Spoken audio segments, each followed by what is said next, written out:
தமிழ்நாடு நிதிநிலை அறிக்கை 2025-2026 எல்லாருக்கும் எல்லாம்.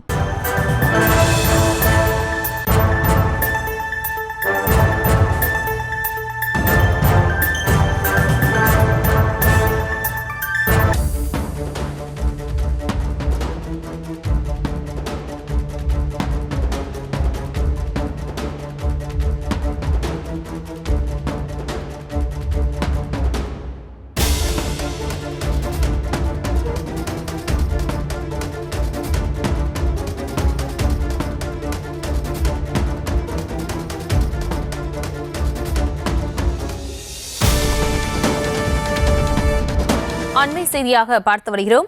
திருப்பூர் வளையங்காடு பகுதியில் பின்னலாடை நிறுவனத்தில் கேஸ் சிலிண்டர் வெடித்து விபத்து ஏற்பட்டிருக்கிறது. தொடர்பான சிசிடிவி காட்சிகளும் வெளியாகிறது. அண்மை செய்தியாக பார்த்து வருகிறோம்.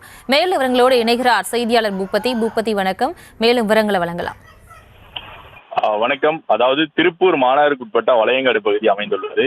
இந்த பகுதியில் இளங்கோ என்பவர் அந்த பின்னலாடை நிறுவனத்தை கடந்த 7 ஆண்டுகளாக நடத்தி வரும் நிலையில் உள்ளது.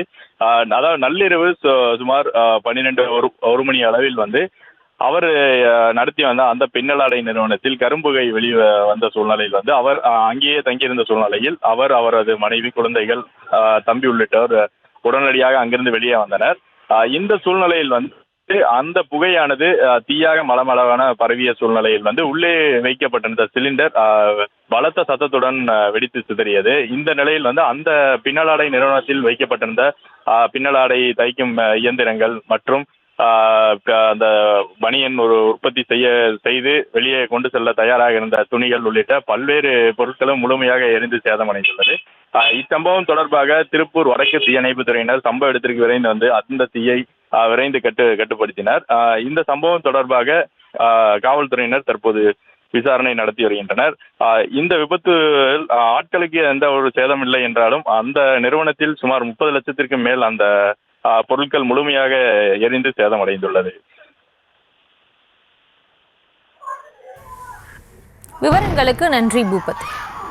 தமிழ்நாடு நிதிநிலை அறிக்கை 2025-2026 எல்லாருக்கும் எல்லாம்.